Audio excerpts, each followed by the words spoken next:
the most heinous crimes because sexual crimes are heinous. It slanders your name, which makes the process itself a punishment. It doesn't matter if you're found innocent at the end of it because they've slandered you for years anyway. The process is a punishment, which is why they choose sexual crimes. They're also extremely subjective, hard to prove. They don't need any solid evidence, and they can go through your entire personal history and try and blackmail and bribe females who you once knew to turn on you in an attempt to destroy your life. So it's a very common tactic. I think anybody with a brain out there understands exactly what's happening to me and what this entire attempt against me is, because it's absolutely asinine and insane. Well, I've never talked about this until now, but 5 years ago, I went to the FBI when someone tried this on me, and I was able to catch them trying to frame me and saying, give me money or I'm going to do this. And later we learned that they were connected to the same three-letter agency that we've been having so many issues with. And so I do personally know what it's like. I haven't been caught in the ringer as bad as you have, but man, the way you've taken it, the way your brother's taken it, the way your team has taken it is just an example in stoic manliness. I mean, I'm sorry. Sounds like I'm kissing your ass, but it's just true.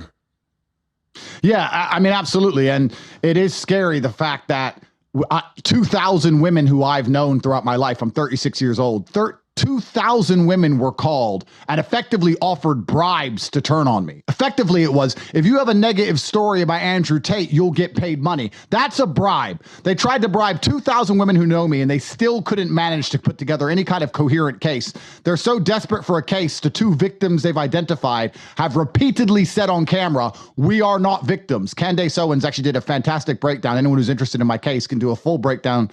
Candace did it, and it shows everything. There's no victims, and they can't find anybody to turn on me. And it's crazy. I spent 3 months in jail, in a Romanian jail, which is not anything like a Western jail. It's truly a form of torture. And I sat there 5 months locked in my house. And all I can do is take it as a test from God and do my very best to be an example and show the world that when you truly stand up and truly try and inspire people to be anything more than slaves, they're going to come for you and they're going to attempt to destroy you. These people are merciless. They're merciless. They're genuinely evil. I was sitting in a jail cell suffering from what? For what? To protect who? They don't even have a single victim in the victim list. They don't even have a single woman who could take the stand against me. And they're still going to put all over the news I'm some sort of terrible person, because the goal is to slander my name regardless of the outcome. And we have to pray that the judicial system of Romania does the right thing and throws all of this away. Well, when you're famous and successful, women throw themselves at you. But when you're famous, successful, and in great shape like you and your brother, I've been out with you guys, the women literally throw themselves at you. The idea that you're raping women is preposterous. Then they put out some old video of you spanking your girlfriend when she asked her to. I think I spanked my wife 2 nights ago. She asked me to. And then the woman comes out and says, no, it was a joke. And they call that evidence of you abusing a woman. It's ridiculous.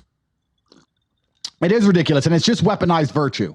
The problem they're having is that we're telling the truth, and we're repeatedly telling the truth, and we have morals and we have standards, and we're standing up for what we know is right, and we're standing up for God, and we're doing the right thing. So how do they attack us? It's very difficult to say we're not principled or intelligent or correct. So instead they have to say we're bad people. So to say somebody's a bad person, what you do is you weaponize a virtue. You say he's misogynistic or he's homophobic, or you find some virtue and you put it into a bullet and you shoot it at them. And it's all just character assassination tactics. They can't say we lie because we tell the truth. And we keep repeatedly being proven telling the truth. So instead, they have to assassinate our characters. That is their primary goal and objective. And that's why the process itself is a punishment.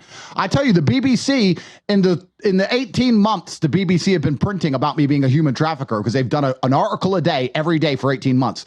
3 staff members of the BBC have been caught committing sexual crimes.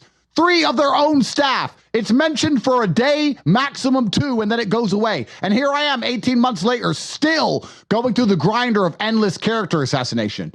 It's insane. You're either on their team and they protect you, or you're against them on the side of God and truth, and they're absolutely out to destroy you. Every single thing the MSM say is a fucking lie. And I apologize for swearing, but it is a lie.